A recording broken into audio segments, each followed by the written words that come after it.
കാറ്റത്തെ കിളിക്കൂടിന്റെ ഇന്നത്തെ എപ്പിസോഡിലേക്ക് എല്ലാവർക്കും സ്വാഗതം. വീഡിയോ ആദ്യമായി കാണുകയാണെങ്കിൽ സപ്പോർട്ട് ചെയ്ത് സബ്സ്ക്രൈബ് ചെയ്ത് ലൈക്ക് ചെയ്യാൻ മറക്കല്ലേ. നീതു പ്രഗ്നന്റ് ആണെന്ന് അറിഞ്ഞതിന്റെ ഷോക്കിലിരിക്കുകയാണ് സുഭാഷും കൂട്ടരും. അപ്പോഴാണ് ഹരീഷ് അങ്ങോട്ട് കയറി വന്ന് സുഭാഷേട്ടാ നീതു എന്ന് പറയുമ്പോഴേക്കും നിന്നെ ഞാനെന്ന് പറഞ്ഞ് സുഭാഷേട്ടൻ എഴുന്നേറ്റ് അവനെ പൊതിര് തല്ലുകയാണ്. എടാ നീ എന്നെ അങ്ങനെ വിളിക്കരുത്, മാനക്കേട് കൊണ്ട് തൊലി ഉരിഞ്ഞു പോയി നിൽക്കുക ഞാനിപ്പോ. നിന്നെ എനിക്ക് എന്തുമാത്രം വിശ്വാസമായി എന്നറിയോ? നീ ഇങ്ങനെ ചെയ്യുമെന്നുള്ള കാര്യം ഞാൻ വിചാരിച്ചിട്ടില്ല. നാട്ടുകാരെന്തൊക്കെ പറഞ്ഞാലും എന്റെ അനിയന്മാരെനിക്ക് തങ്കമായിരുന്നു, തനി തങ്കം. ഇങ്ങനൊരു വൃത്തികേട് നിന്റെ ഭാഗത്തുനിന്ന് ഉണ്ടാവുമെന്ന് ഞാൻ കരുതിയില്ലടാ. ഇങ്ങനെയാണോ നിങ്ങളെ വളർത്തിയതെന്ന് ആളുകൾ ചോദിക്കുമ്പോ ഞാൻ എന്ത് ചെയ്യണമെടാ? തല കുനിച്ച് കേട്ട് നിക്കണോ? എടാ നീയാണിത് ചെയ്തതെന്ന് എനിക്ക് വിശ്വസിക്കാൻ പോലും പറ്റുന്നില്ല. എടാ ആ കുട്ടി ഒരു പാവം കുട്ടിയാ, കോളേജ് പോലും കഴിഞ്ഞിട്ടില്ല. അങ്ങനൊരു കുട്ടിയോട് നീ ഈ ചതി ചെയ്യരുതായിരുന്നു എന്നൊക്കെ സുഭാഷേട്ടൻ അവനെ ചീത്ത വിളിക്കുക. സുധീഷും സുഭാഷേട്ടനൊന്നും മിണ്ടാതിരുന്നേ. ആദ്യം അവനോട് കാര്യം നമുക്ക് ചോദിക്കാമെന്നവൻ പറയുക. ഇതിനു മേലെ എന്ത് ചോദിച്ചറിയാനാടാ? പറഞ്ഞതാ പെൺകുട്ടി തന്നെയല്ലേ, അതിനും മേലെ എന്ത് തെളിവാ വേണ്ടത്? ഒരു പെൺകുട്ടി ഇങ്ങനെ ഒരു വിഷയത്തിൽ നുണ പറയോ? എടാ അവളുടെ അമ്മയുടെ ചോദ്യത്തിന് ഞാൻ എന്തുത്തരം പറയും? ഇവൻ അവരുടെ മകൾക്ക് വിവാഹ വാഗ്ദാനം കൊടുത്ത് പീഡിപ്പിച്ച് ഗർഭിണിയാക്കിയെന്നായിരിക്കും അവര് കേസ് കൊടുക്കാൻ പോകുന്നത്. ഇനിയുള്ള കാലം ഇവന് ജയിലിൽ പോയി കിടക്കാം. അതിന്റെ ആവശ്യമുണ്ടോ ഇവന് എന്ന് സുഭാഷേട്ടൻ ചോദിക്കുക. ഹരീഷേ എന്താ ഇതൊക്കെ? എന്താ ഈ കേൾക്കണേന്ന് ടെൻഷനോടെ സുധീഷൻ ചോദിക്കുക. സുഭാഷേട്ടെന്ന ടെൻഷനോടെ വീണ്ടും ഹരീഷ് വിളിക്കുക. ദേഷ്യം സഹിക്കാനാവാതെ സുഭാഷേട്ടൻ വീണ്ടും അവന്റെ കവിള് താഞ്ഞടിക്കുക. ചോദിച്ച ചോദ്യത്തിന് അവന് മറുപടി ഉണ്ടെന്ന് നോക്കിയേ എന്ന് സുഭാഷേട്ടൻ ദേഷ്യത്തോടെ പറയാ. വേണ്ട സുഭാഷേട്ടാ തല്ലല്ലേ എന്ന് നികേഷും പറയുക. അതെ ഒന്ന് നിർത്ത സുഭാഷേട്ടാ, നമുക്കെല്ലാം സംസാരിച്ചു തീർക്കാമെന്നേ. ചേട്ടാ വീട്, അവൻ പ്രേമിക്കുന്ന കുട്ടിയല്ലേ എന്ന് സുധീഷ് പറയുന്നുണ്ട്. അതുകൊണ്ട് ഇങ്ങനെയൊക്കെ ചെയ്യാമെന്നാണോ? എടാ സ്നേഹിക്കുന്ന ആൾക്കാരോട് കൂടുതൽ കരുതലും ബഹുമാനവുമാ വേണ്ടത്.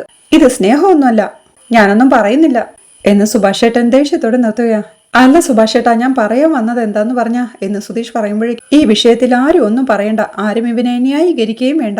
ആ കുട്ടിയുടെ വീട്ടുകാർ അവളെ കെട്ടിച്ചു തരില്ലെന്ന് ഉറപ്പായപ്പോ അത് നടത്താൻ വേണ്ടിയല്ലേ ഇവൻ ഇത് ചെയ്തത്. എങ്കിൽ ഇവനെ എന്താ ചെയ്യേണ്ട സുധീഷേ എന്ന് സുഭാഷേട്ടൻ ചോദിക്കേ. അങ്ങനെയൊന്നുമല്ല സുഭാഷേട്ടാ എന്ന് വിഷമത്തോടെ ഹരീഷും പറയുക. അവന് നേരെ വിരൽ ചൂണ്ടി. എടാ നീ മിണ്ടരുത്. എടാ നിന്നെ ഞാൻ എങ്ങനെയൊക്കെ വിചാരിച്ചിരുന്നെന്നറിയോ? ഇങ്ങനൊരു കാര്യം ചെയ്തിട്ട് മുന്നിൽ വന്ന് നിൽക്കാൻ തോന്നിയല്ലോടാ നിനക്ക് എന്നൊക്കെ സുഭാഷേട്ടൻ ചീത്ത വിളിക്കുന്നതുകൾക്ക് ടെൻഷനോടെ നിൽക്കായിരുന്ന സുഭാഷും തിരിഞ്ഞു നോക്കുമ്പോഴാണ് ചിരി കടിച്ചമർത്തി നിൽക്കുന്ന നികേഷിനെ കാണുന്നത്. അത് കാണേ സുധീഷും ചിരി അടക്കാൻ പാടുപെടുമ്പോഴേക്കും ദേഷ്യത്തോടെ അവനെ ശ്രദ്ധിക്കുക. നിധി ഞാനല്ല അവനാ എന്ന് സുധീഷ് പറയുമ്പോഴേക്കും നികേഷേ എന്ന് വിളിച്ചവനെ താക്കീത് ചെയ്യുക നിധിയും. അത് കണ്ട് നികേഷും സോറി പറയുക. ഹരീഷിന് നേരെ വിളിച്ചുകൊണ്ട് സുഭാഷ് പറയുന്നുണ്ട്. ഇനി നീ എന്റെ മുഖത്ത് നോക്കരുത്, ചേട്ടാന്ന് വിളിച്ച് അടുത്തേക്ക് വരികയും ചെയ്യരുത് എന്ന് പറഞ്ഞവൻ ദേഷ്യത്തോടെ അവിടുന്ന് പോവുകയാ. വിഷമത്തോടെ നിൽക്കുന്ന ഹരീഷിന്റെ അരികിലേക്ക് സുധീഷ് എത്തി. എടാ പോട്ടടാ. എടാ എന്നാലും ഒരു പാവം പോലെ ഇരുന്നിട്ട് നീ പറ്റിച്ചു കളഞ്ഞല്ലോടാ കൊച്ചു കള്ള. എടാ മോനെ, സുഭാഷേട്ടൻ പറഞ്ഞതുപോലെ അവളെ കല്യാണം കഴിപ്പിച്ചു തന്നില്ലെങ്കിലോ എന്നുള്ളത് കൊണ്ടുള്ള സൈക്കോളജിക്കൽ മൂവായിരുന്നല്ലോടാ ഇത്. മെടുക്ക കൊച്ചു കള്ള എന്നൊക്കെ വിളിച്ച് സുധീഷ് കളിയാക്കുക. ഹരീഷും ദേഷ്യത്തോടെ സുധീഷേട്ടാ ഒന്ന് വെറുതെ ഇരുന്നേന്ന് പറയുന്നുണ്ട്. ഇത്ര പെട്ടെന്ന് ഞാൻ ഒരു ചിറ്റപ്പനാവുമെന്ന് കരുതിയില്ല അല്ല സുധീഷേട്ടാ എന്ന് നികേഷും പറയും. അപ്പോഴേക്കും സുഭാഷ് വീണ്ടും അങ്ങോട്ട് വന്ന്. എടാ എനിക്ക് ഇപ്പോഴാ കാര്യം മനസ്സിലായത്. ഈ കാരണം കൊണ്ടാ ആ കുട്ടി ബാഗം തൂക്കി നമ്മുടെ വീട്ടിൽ വന്ന് നിന്നത് അല്ലേ? എന്നിട്ട് നീ എന്ത് ചെയ്തു? അവളെ കൂട്ടിക്കൊണ്ടുപോയി ഒറ്റയ്ക്ക് സംസാരിച്ച് തിരിച്ചയച്ചു. ഈ കാര്യം ഞങ്ങളിൽ നിന്ന് മറച്ചു വെച്ചു അല്ലേടാ? അന്ന് ഞാൻ വിചാരിച്ചത് അവളുടെ ഭാവിയെ കരുതിയുള്ള ഉത്കണ്ഠയും നമ്മുടെ കുടുംബത്തോടുള്ള സ്നേഹവും കൊണ്ടാ നീ ഇത് ചെയ്തതെന്നാ. അവള് ഗർഭിണിയാണെന്നുള്ള കാര്യം നിനക്ക് അന്നേ അറിയായിരുന്നു അല്ലേടാ? അതല്ലേ നീ തനിയെ അവളെ കൂട്ടിക്കൊണ്ടുപോയി വീട്ടിലേക്ക് തന്നെ പറഞ്ഞയച്ചത്, ശരിയല്ലേ എന്നൊക്കെ സുഭാഷേട്ടൻ ചോദിക്കുന്നവൾക്ക് ഒന്നും പറയാനാവാതെ ടെൻഷനോടെ നിൽക്കുക ഹരീഷും. എടാ ഇത്രയൊക്കെ നടന്നിട്ടും എങ്ങനെയാടാ നിനക്ക് ആ കുട്ടിയെ വീട്ടിലേക്ക് പറഞ്ഞയക്കാൻ മനസ്സ് വന്നത്? നിന്നോടൊക്കെ എന്ത് പറയണമെന്ന് പോലും. എടാ ഇങ്ങനെയൊക്കെയാണോടാ നിന്നെ ഞാൻ വളർത്തിയത്? അല്ലെങ്കിൽ തന്നെ നമ്മുടെ കുടുംബത്തിന് നാട്ടിലുള്ള പേര് പോരാഞ്ഞിട്ടാണോ ഒരു കൊച്ചു പെൺകുട്ടിയെ ഗർഭിണിയാക്കിയെന്നുള്ള ഒരു ക്രെഡിറ്റും പേരും സമ്പാദിച്ചു വെച്ചത്? സുധീഷേ ഇതിങ്ങനെ വിട്ടാ ശരിയാവില്ല. നാട്ടിലേക്ക് പോയ ഉടനെ തന്നെ ഇവനെ ആ പെൺകുട്ടിയുമായി കല്യാണം കഴിപ്പിക്കണം. എടാ എന്ത് പ്രശ്നമുണ്ടായാലും വേണ്ടില്ല, നാട്ടുകാരെ കൊണ്ട് പറയിപ്പിക്കാനുള്ള ഒരിട വരുത്തരുത് എന്ന് സുഭാഷേട്ടൻ പറയേ. ഏയ് ഞാനിതന്നേ പറഞ്ഞതല്ലേ, അപ്പൊ എന്റെ വാക്ക് ആരും കേട്ടില്ലായിരുന്നല്ലോ എന്ന് സുധീഷൻ ചോദിക്കുക. എടാ അതിന് ഇവൻ ഇങ്ങനെ ഒരു പണിയൊപ്പിക്കുമെന്ന് ഞാൻ സ്വപ്നത്തിൽ പോലും കരുതിയില്ല എന്ന് സുഭാഷേട്ടനും പറയുകയാ. ശരി നിങ്ങൾ അത് വീട് സുഭാഷേട്ട എന്ന് പറഞ്ഞ് ഹരീഷിനോടായിട്ടാ. ഹരീഷേ നീ ഒന്ന് പുറത്തു പോയേ, ഇവിടെ നിന്ന് വെറുതെ സുഭാഷേട്ടന്റെ ദേഷ്യം കൂട്ടല്ലേ, ചെല്ല് എന്നൊക്കെ സുധീഷ് പറയേ. സുഭാഷേട്ടാ എന്ന് സങ്കടത്തോടെ വിളിച്ച് ഹരീഷ് അവിടെ നിന്ന് പുറത്തേക്ക് ഇറങ്ങി പോവുകയാ. ടെൻഷനോടെയും ദേഷ്യത്തോടെയും നിൽക്കുന്ന സുഭാഷേട്ടനെ സുഭാഷേട്ടാ വന്നിരിക്കെന്ന് പറഞ്ഞേ സുധീഷ് സോഫയിലേക്ക് പിടിച്ചിരുത്തുകയാ. ചേട്ടാ ഇങ്ങനെ ടെൻഷൻ ആവില്ലേ, നമുക്ക് ശരിയാക്കാമെന്ന് സുധീഷ് പറയുക. എടാ എങ്ങനെ ശരിയാക്കാമെന്ന ആ കുട്ടിയുടെ വീട്ടുകാർ ഇതറിഞ്ഞപ്പോ എന്തുമാത്രം വിഷമിച്ചിട്ടുണ്ടാവുമെന്ന് നീ ഒന്ന് ഓർത്തു നോക്കിയേ. കോളേജിൽ പോയിരുന്ന ഒരു പെൺകുട്ടി ഒരു ദിവസം പ്രഗ്നന്റ് ആണെന്ന് നാട്ടുകാർ അറിയുമ്പോ ആ കുടുംബം പതറിപ്പോവില്ലേ? അവരനുഭവിക്കുന്ന ആ മാനക്കേട് നീ ഒന്ന് ആലോചിച്ചു നോക്കിയേ. അതിനിവൻ കാരണക്കാരനായില്ലേ? ഒരു പെൺകുട്ടിയെ വളർത്തി വലുതാക്കി അവസാനം അവളുടെ വിവാഹത്തിന് മുമ്പ് എങ്ങനെയായെന്നറിയാ തള്ളയ്ക്കും തന്തയ്ക്കും സഹിക്കൂടാ. ഇവനിപ്പോ നമ്മുടെ കൂടെ ഇവിടെയാ. ആ വീട്ടുകാരെന്താ വിചാരിക്കുക? അവള് പ്രഗ്നന്റ് ആണെന്ന് അറിഞ്ഞപ്പോ ഇവ മുങ്ങിയെന്നല്ലേ? ഇതൊക്കെ കേൾപ്പിക്കേണ്ട വല്ല കാര്യവുമുണ്ടോ? ഇനി അവര് പോലീസിൽ പരാതിപ്പെട്ട എന്ന് ടെൻഷനോടെ സുഭാഷേട്ടൻ പറയേ, ഏയ് അങ്ങനെയൊന്നും അവർ ചെയ്യില്ല സുഭാഷേട്ടാ എന്ന് സുധീഷും പറയുന്നുണ്ട്. എടാ ഒരിക്കൽ അവര് പരാതിപ്പെട്ടതല്ലേ എന്ന് സുഭാഷേട്ടൻ ചോദിക്കേ, ഇത് അതുപോലൊന്നും അല്ലല്ലോ സുഭാഷേട്ടാ, അവർക്കും കൂടി മാനക്കേടുണ്ടാക്കുന്ന കാര്യമല്ലേ, അതുകൊണ്ട് അവർ ചെയ്യില്ല. നമുക്ക് നാട്ടിൽ ചെന്നിട്ട് അവരോട് സംസാരിക്കാം. ഇത് വളരെ സെൻസിറ്റീവ് ആയിട്ടുള്ളൊരു വിഷയമാണ്. ആലോചിച്ച് തീരുമാനമെടുത്ത രണ്ടു കുടുംബത്തിനും നാണക്കേടില്ലാതെ കഴിക്കാമെന്ന് തീരുമാനിക്കാം. അത്രയേ ഉള്ളൂ സുഭാഷേട്ടാ, സുഭാഷേട്ടനൊന്ന് സമാധാനിക്കേ എന്ന് സുധീഷ് ആശ്വസിപ്പിക്കേ. എങ്ങനെയാടാ എന്ന് ടെൻഷനോടെ സുഭാഷേട്ടനും ചോദിക്കുക. സുഭാഷേട്ടാ, നീതു അത്ര ചെറിയ കുട്ടിയൊന്നും അല്ലല്ലോ. രണ്ടുപേരും പരസ്പരം ഇഷ്ടപ്പെടുന്നവരുമാണ്. അവര് തമ്മിലൊരു റിലേഷൻഷിപ്പ് ഉണ്ടായിരുന്നല്ലേ ഉള്ളൂ. അതിനിപ്പോ എന്താ? സുഭാഷേട്ടാ, ഞാൻ അവനെ ന്യായീകരിച്ചതല്ല. ദേ, ഇത് രണ്ടുപേരും ഒന്ന് ആലോചിക്കേണ്ടതായിരുന്നു. പിന്നെ ഇതത്ര വലിയ തെറ്റൊന്നുമല്ലല്ലോ. ഇത് നടക്കുന്നതല്ലേ എന്ന് സുധീഷ് ചോദിക്കുന്നവൾക്ക് ദേഷ്യത്തോടെ അവനെ നോക്കുക സുഭാഷ്.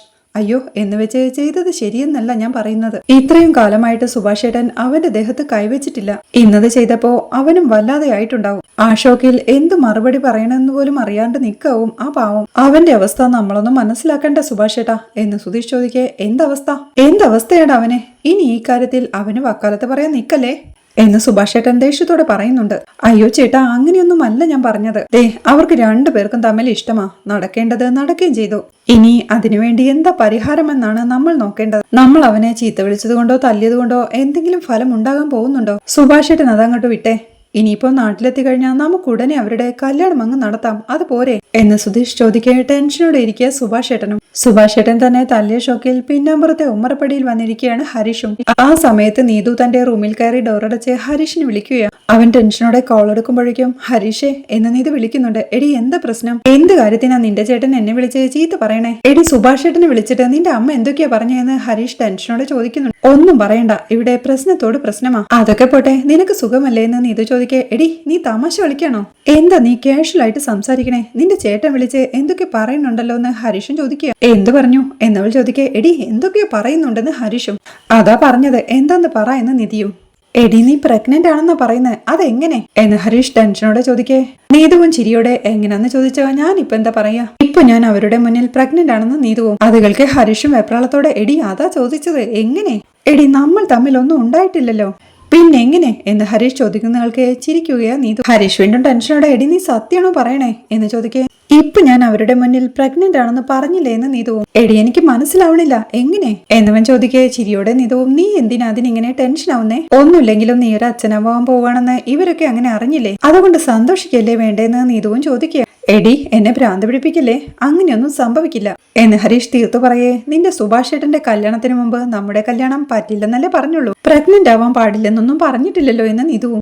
എടി നീതു എന്നെ വട്ടാക്കല്ലേ, ആദ്യം നീ കാര്യം പറ. നീ പ്രഗ്നന്റ് ആവാൻ ഒരു സാധ്യതയും നമ്മുടെ ഇടയിൽ ഉണ്ടായിട്ടില്ല, പിന്നെ എങ്ങനെ അത് പറയുന്ന ഹരീഷും. നീതുവും ചിരിയടക്കി ടെൻഷൻ അഭിനയിച്ച്. അപ്പോ നീ എന്നെ സംശയിക്കുകയാണല്ലേ ഹരീഷെ? നമ്മൾ പ്രേമിക്കുന്നവരാണ്, ഉടനെ നീ എന്നെ കല്യാണം കഴിക്കുമെന്ന് വിശ്വസിച്ചല്ലേ ഞാൻ ഇങ്ങനെ ചെയ്തത്? ഇപ്പൊ പ്രഗ്നന്റ് ആണെന്നറിഞ്ഞിട്ട് ഉടനെ ഒഴിവാക്കാൻ നോക്കുകയാണല്ലേ എന്ന് നീതു ചോദിക്കേ. ഹരീഷൻ ദേഷ്യത്തോടെ നീ പറയണത് വേറെ, ഞാൻ പറയണത് വേറെ എന്ന് പറയുകയാ. നീ പറയണത് എനിക്ക് മനസ്സിലാവണുണ്ട് ഹരീഷെ, നിനക്കിപ്പോ എന്നെ സംശയമായല്ലേ എന്നവൾ ചോദിക്കും. വീണ്ടും അവൾ ചിരിയടക്കി. അമ്മ പറയുന്നതേ നീ എന്നെ ഉപേക്ഷിക്കും, നിന്റെ കുട്ടിയെ ഞാൻ തനിയെ വളർത്തേണ്ടി വരുമെന്നൊക്കെയാ. പക്ഷെ എന്റെ ഹരീഷ് അങ്ങനെയല്ല, എന്നെ കല്യാണം കഴിക്കുമെന്ന് ഞാൻ തർക്കിച്ചു, എന്നിട്ട് നീ എന്നെ സംശയിക്കുന്നുണ്ടല്ലോ എന്ന് അവൾ സങ്കടം അഭിനയിച്ച് പറയുക. അയ്യോ ഞാൻ നിന്നെ സംശയിച്ചതല്ല, പക്ഷെ ഇതൊക്കെ എങ്ങനെ എന്ന് ഹരീഷും ചോദിക്കുക. എങ്ങനെയെന്ന് ചോദിച്ചാ ഞാൻ നിന്നെ ലവ് ചെയ്യുന്നു, ഞാൻ ഇപ്പൊ പ്രഗ്നന്റ് ആയി, ഇതിലെന്താ ഇപ്പൊ ലോജിക് പ്രശ്നം എന്ന് നീതുവും ചോദിക്കും. എടി ലോജിക്കൊക്കെ ഓക്കെ, പക്ഷെ എങ്ങനെയെന്ന് ഹരീഷും. ഓ നിനക്ക് ഇപ്പോഴും എന്നെ സംശയമാണല്ലേ, ഞാൻ ഫോൺ വെക്കുവാ, എനിക്ക് നിന്നോട് ദേഷ്യമാ ഹരീഷേ, നീ മിണ്ടണ്ട, ഞാൻ ഫോൺ വെക്കുവാ എന്ന് സങ്കടം അഭിനയിച്ചു പറഞ്ഞവൾ കോൾ കട്ട് ചെയ്ത് ചിരിക്കുകയാ. അപ്പോഴും ടെൻഷനോടെ ഹോളിലിരിക്കുകയാണ് സുഭാഷും കുട്ടനും. ടെൻഷനോടെ പിന്നമ്പുറത്തേക്ക് നോക്കി ഇവൻ ആ വഴിക്ക് പോയോ എന്ന് സുധീഷും മനസ്സിൽ ചിന്തിക്കുക. ടെൻഷനോടെ ഇരിക്കണം സുഭാഷ് ഏട്ടനോടായി. അതെ ഞാൻ ഇപ്പൊ വരാമെന്ന് പറഞ്ഞ് സുധീഷ് പുറത്തേക്ക് ഇറങ്ങി പോവുകയാണ്. നികേഷ് അപ്പോഴേക്കും ജഗ്ഗിലെ വെള്ളമെടുത്ത് സുഭാഷ് ഏട്ടാ ടെൻഷൻ ആവണ്ട, നമുക്ക് സംസാരിക്കാം, ദേ ഈ വെള്ളം കുടിച്ചേ എന്ന് പറയുന്നുണ്ടെങ്കിലും സുഭാഷ് ടെൻഷനോടെ ഇരിക്കുക. അവൻ വീണ്ടും പറയുക, ഹരീഷ് ഏട്ടനെ ഇഷ്ടമുള്ള ആളല്ലേ? എത്ര പേര് വിവാഹം കഴിക്കാതെ ലിവിങ് ടൂതറായി ജീവിക്കുന്നു, അവർക്ക് മക്കളുണ്ടാവില്ലേ എന്നവൻ ചോദിക്കുന്നതിൽക്ക് ദേഷ്യത്തോടെ അവനെ നോക്കുക സുഭാഷ്. അല്ല, അതുകൊണ്ട് ഇനി ആലോചിച്ച് മുന്നോട്ട് പോകാമെന്ന ഉദ്ദേശിച്ച് സുഭാഷ് ഏട്ടനി വെള്ളം കുടിക്കേട്ടാന്ന് നികേഷ് നിർബന്ധിക്ക് സുഭാഷ് വെള്ളം വാങ്ങി കുടിക്കുക. അപ്പോഴേക്കും സുധീഷ് പിന്നാമ്പുറത്തിരിക്കുന്ന ഹരീഷിന്റെ അരികിലേക്ക് ചെന്ന് അവന്റെ തോളത്തടിക്കുമ്പോഴേക്കും അവൻ ഞെട്ടിലൂടെ എഴുന്നേൽക്കുക. ഇട ഭയങ്കര, നീ പണി ഒപ്പിച്ചല്ലേ? എല്ലാവരെയും ഞെട്ടിച്ച് നീ എന്തിനാടാ ഇങ്ങനെ ഞെട്ടുന്നേ? ഇപ്പറയുന്ന കാര്യങ്ങളിൽ അത്യാവശ്യം കുറുമ്പ് കാണിക്കുന്നത് ഞാനാണെന്നാ നമ്മുടെ വീട്ടിൽ എല്ലാവരുടെയും വിചാരം. പക്ഷേ നീ തനി കുട്ടി കുറുമ്പനായി കേട്ടോ. മിണ്ടാ പൂച്ചയെ പോലെ ഇരുന്നിട്ട് കൃത്യസമയത്ത് കൊണ്ടുപോയി കലമിട്ട് ഉടച്ചല്ലോടാ കള്ള. എന്താടാ ചക്കരെ, ചെയ്യാനുള്ളതെല്ലാം ചെയ്തിട്ടിങ്ങനെ പാവത്താനെ പോലെ നിൽക്കുന്നത്? എന്തു പറ്റി എന്ന് കളിയാക്കുക സുധീഷ്. ഹരീഷും സുധീഷിനോടായി, സുധീഷേട്ടാ ഞാനൊരു കാര്യം പറയട്ടെ. ഇരിക്കല്ലേ എന്ന് ഹരീഷ് പറയടാ കണ്ണാ, 4-5 മാസമായിട്ട് നടക്കുന്ന കാര്യമാണ്, ഇപ്പോഴാണ് ഞങ്ങൾക്ക് മനസ്സിലായതെന്നല്ലേ എന്ന് സുധീഷ് ചിരിയോടെ ചോദിക്കെ. കഷ്ടമുണ്ട് സുധീഷേട്ടാ, ഞാനൊന്ന് പറയട്ടെ എന്ന് ഹരീഷ്. ശരി പറ എന്ന് സുധീഷ്. ഇങ്ങോട്ട് വാ എന്ന് പറഞ്ഞ് സുധീഷിനെ പിടിച്ച് മാറ്റി നിർത്തി. സുധീഷേട്ടാ, അത് ഞാനൊരു തെറ്റും ചെയ്തിട്ടില്ലെന്ന് ഹരീഷ് പറയുന്നു. അയ്യോ മോനെ, ഞാൻ അവരെ പോലെയൊന്നുമല്ല, ഇത് തെറ്റാണെന്നുള്ള അഭിപ്രായമൊന്നും എനിക്കില്ല കേട്ടോ എന്ന് സുധീഷ് ചിരിയോടെ പറയേ. അതിന് ഞാൻ എന്തെങ്കിലും ചെയ്തിട്ടുണ്ടെങ്കിലല്ലേ എന്ന് ഹരീഷ്. സുധീഷും ചിരിയോടെ, ചെയ്യാതെ പിന്നെ എങ്ങനെയാടാ, പോടാ അവിടുന്ന് എന്ന് പറയുന്നുണ്ട്. അതുകൊണ്ട് ഹരീഷും വിഷമത്തോടെ, ചിരിക്കല്ലേ സുധീഷേട്ടാ, ചിരിക്കല്ലേ സത്യമായിട്ടും എന്ന് ഹരീഷ്. സുധീഷ് അപ്പോഴും ചിരിയോടെ, എടാ ചെയ്യാനുള്ളതെല്ലാം ചെയ്തു വെച്ചിട്ട് ഞാനൊന്നും അറിഞ്ഞില്ലെന്ന് പറയല്ലടാ മോനെ എന്ന് പറയേ. ചേട്ടാ ഞാൻ പറയണത് എന്ന് ഹരീഷ് പറയുന്നുണ്ടെങ്കിലും നീ ഒന്നും പറയണ്ട, ചെയ്തത് ന്യായീകരിച്ചോ, പക്ഷെ ഇമാതിരിയുള്ള ന്യായീകരണമൊന്നും വേണ്ട കുട്ടാ എന്ന് സുധീഷ്. അത് സത്യമല്ലെന്ന് ഹരീഷ് ടെൻഷനോടെ പറയുന്നെങ്കിലും പോടവിടുന്ന്. ഞാനും സുഭാഷ് ഏട്ടനുമൊക്കെ അച്ഛന്മാരാവുന്നതിന് മുന്നേ വെല്ലിച്ചന്മാരാവാൻ ഭാഗ്യം ചെയ്തവരായിരിക്കും എന്ന് സുധീഷ് പറയുന്നവർക്ക് സുഭാഷ് ഏട്ടാ എന്ന് ടെൻഷനോട് വിളിക്കുക ഹരീഷ്. മതി ചെന്ന് റെഡിയാവാൻ നോക്ക്, നാട്ടിലേക്ക് പോവാ എന്ന് സുധീഷ് പറയുന്നവർക്ക്. നാട്ടിലേക്കോ എന്ന് പരിഭ്രമത്തോടെ ചോദിക്കുക ഹരീഷ്. എന്തൊക്കെ കാര്യങ്ങളുണ്ട്, ജോത്സ്യരെ കാണണം, താലി മേടിക്കണം എന്നൊക്കെ സുധീഷ് പറയുമ്പോഴേക്കും സുധീഷ് ഏട്ടാ ഞാൻ പറയുന്നത് സത്യമാ എന്ന് ഹരീഷ് ടെൻഷനോടെ പറയുന്നുണ്ട്. പോടവിടുന്ന്, ഇത് ഞാൻ വിശ്വസിക്കണമല്ലേ? നടന്നാ തന്നെ എന്ന് പറഞ്ഞ് സുധീഷ് അകത്തേക്ക് കയറാൻ തുടങ്ങുമ്പോഴേക്കും സുധീഷ് ഏട്ടാ എന്ന് വിഷമത്തോടെ വിളിക്കുന്നുണ്ട് ഹരീഷും. പോട ചെറുക്ക അവിടുന്ന്, നീ ആ ഡ്രസ്സ് മാറ്റി വരാൻ നോക്കെന്ന് പറഞ്ഞ് സുധീഷ് അകത്തോട്ട് കയറി പോവുകയാണ്. പിന്നീട് സുഭാഷ് ഏട്ടൻ തന്നെ തല്ലിയതോർത്ത് വിഷമത്തോടെ ഇരിക്കുക ഹരീഷ്. എന്നെ അങ്ങനെ വിളിക്കരുത്, എടാ മാനക്കേടുകൊണ്ട് തൊലി ഉരിഞ്ഞു പോയി നിൽക്കുക ഞാനിപ്പോ എന്നൊക്കെ സുഭാഷ് ഏട്ടൻ ദേഷ്യത്തോടെ പറഞ്ഞതോർത്ത് തന്റെ വേദനിക്കുന്ന കവിളും തടവി നിൽപ്പ ഹരീഷ്. അപ്പോഴാണ് സുഭാഷ് ഏട്ടൻ അങ്ങോട്ട് ഇറങ്ങി വന്ന് വിഷമത്തോടെ അവനെ നോക്കി നിന്ന് സുധീഷ് പറഞ്ഞ കാര്യങ്ങൾ ഓർത്തെടുക്കുന്നത്. ഇത്രയും കാലമായിട്ട് സുഭാഷ് ഏട്ടൻ അവന്റെ ദേഹത്ത് കൈവച്ചിട്ടില്ല, ഇന്നത് ചെയ്തപ്പോ അവനും വല്ലാതെ ആയിട്ടുണ്ടാവും. ആ ഷോക്കിൽ എന്തു മറുപടി പറയണമെന്ന് പോലും അറിയാണ്ട് നിൽക്കാവും പാവം. അവന്റെ അവസ്ഥ നമ്മളൊന്ന് മനസ്സിലാക്കണ്ടേ സുഭാഷ് ഏട്ടാ എന്നൊക്കെ സുധീഷ് പറഞ്ഞതോർത്ത് വിഷമത്തോടെ അവനെ നോക്കി നിൽക്കായിരുന്ന സുഭാഷും ഹരീഷേ എന്ന് വിളിക്കുക. ഹരീഷ് ടെൻഷനോടെ തിരിഞ്ഞു നോക്കുമ്പോഴേക്കും അവന്റെ കവിള് തടവി. വേദനിക്കുന്നുണ്ടോടാ എന്ന് സുഭാഷ് ഏട്ടൻ ചോദിക്കുക. ഇല്ല എന്ന് സങ്കടത്തോടെ ഹരീഷും പറയുക.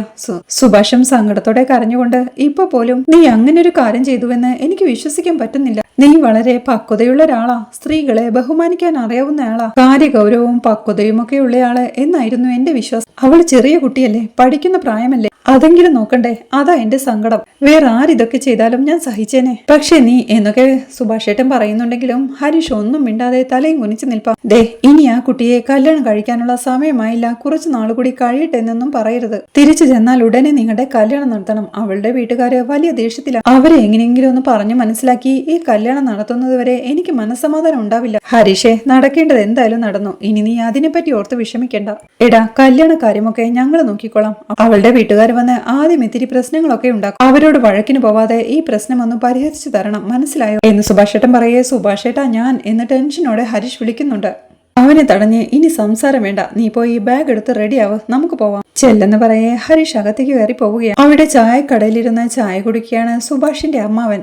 അവിടെ ചായ കുടിച്ചുകൊണ്ടിരിക്കുന്ന ഒരാൾ അയാളെ വിളിച്ച്, ചേട്ടാ നിങ്ങൾ ഇത്രയും ദിവസം എവിടെയായിരുന്നു എന്ന് ചോദിക്കേ. എന്താടാ നിനക്ക് എന്നെ കാണഞ്ഞിട്ട് ആഹാരം ഇറങ്ങുന്നില്ലേ എന്ന് അയാളും ചോദിക്കേ. അത് കേൾക്കെ ചായക്കടക്കാരനും പറയുന്നുണ്ട്, നീ ഇങ്ങനെ ചാടി കടിക്കല്ലേ സദാശിവ, ബിനുവിന് നിന്നോടൊരു കാര്യം പറയാൻ വേണ്ടിയിട്ടാന്ന്. എന്ത് കാര്യം, എന്താടാ ബിനു എന്ന് സദാശിവനും ചോദിക്കുന്നുണ്ട്.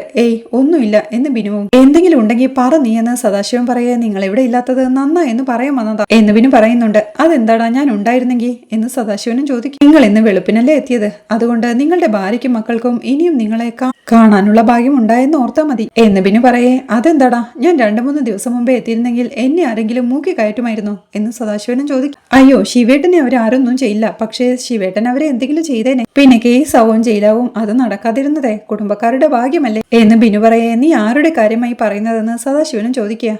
അത് കണ്ട് ചായക്കടയിലെ ചേട്ടനും സദാശിവ പ്രശ്നമൊന്നും വേണ്ട വിട്ടേക്ക്, അവരൊക്കെ ഇന്ന് മടങ്ങും, എന്തിനു വെറുതെ എന്ന് ചോദിക്കുക. ആര് എന്ന് സദാശിവൻ. വിട്ടേക്ക് ശിവേട്ട, മക്കളും മറ്റുമായി കുടുംബക്ഷേത്രത്തിൽ തൊഴാൻ വന്നത് ഇന്ന് മടങ്ങുകയും ചെയ്യും, വെറുതെ നമ്മളായിട്ട് എന്തിനാ എന്ന് ബിനുവും പറയുക. അത് കേട്ട് സദാശിവനും നിന്നോടല്ലേ ചോദിച്ചത്, ആരാത്? ഭാസ്കരൻ എന്ന് ബിനു പറയുന്നത് കേൾക്കെ ഒരു ഞെട്ടലോടെ ഇരിപ്പാ സദാശിവനും. സുഭാഷിന്റെ അമ്മയുടെ ചേട്ടനായ സദാശിവൻ ഭാസ്കരന്റെ വീട്ടിലെത്തി.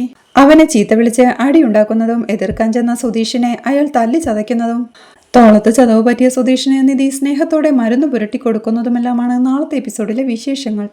വീഡിയോ ഇഷ്ടമായാൽ സപ്പോർട്ട് ചെയ്ത് സബ്സ്ക്രൈബ് ചെയ്ത് ലൈക്ക് ചെയ്യാൻ മറക്കല്ലേ.